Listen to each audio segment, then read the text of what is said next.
Bismillahirrahmanirrahim. Assalamualaikum warahmatullahi wabarakatuh and very good morning. We meet again for our next experiment. How are you today? Good. Alright, so for our next experiment entitled is Osmosis process. So before that, our learning objective for our experiment today is first to learn what is the osmosis process, and number two, we will observe the blood smear undergo for the osmosis process. Student, did you know what is the osmosis process about? Yes, osmosis is a net movement of water. Tips, water only move, if not solute. Alright, so the water will move from high concentration of water, or we call it as a hypotonic solution, to hypertonic solution, which is a low concentration of water via semi-permeable membrane. Must remember the semi-permeable membrane. Alright, for the osmosis process experiment, we need to have a three type of different solution. What is solution?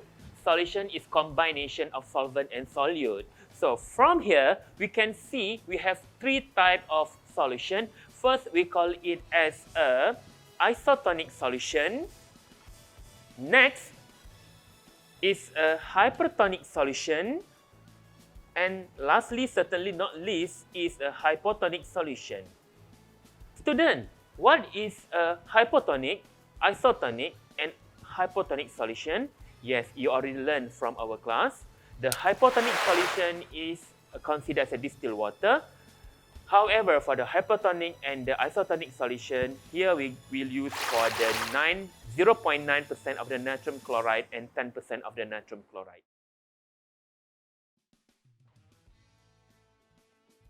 Preparation for the blood smear. Okay, first of all, we have to take a sample of blood from our candidate.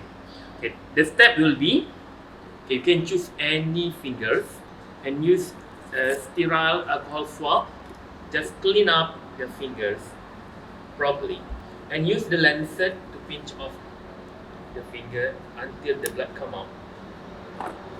Okay, just take a 5 drop of blood and put it into the test tube containing, must remember 5 drops, and please be careful because you play with the blood.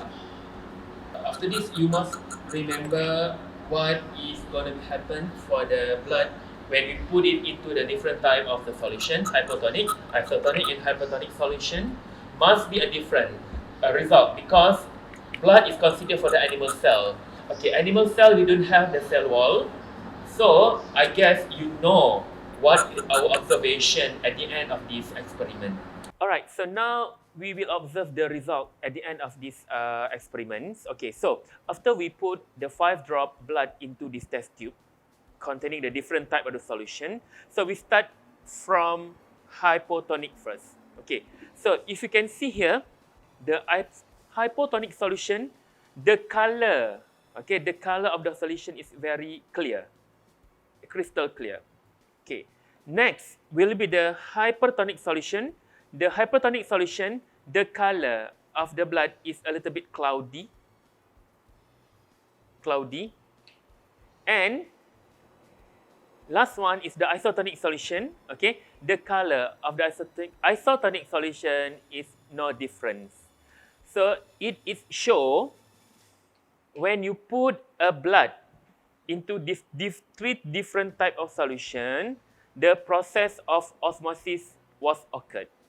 For the hypotonic solution, we can see the process hemolysis occur. For hypertonic solution, the process of crenation occur. And for the isotonic solution, if nothing happened or no changes. So that's all for our lab today. So I hope you enjoy for our lab and you learn something what is the osmosis process. So remember, the osmosis process, the only molecule move is water molecule. It's not a solid molecule. Must be undergo for the semi-permeable membrane. Okay, so we see the next experiment. So goodbye. Don't forget to subscribe. Thank you.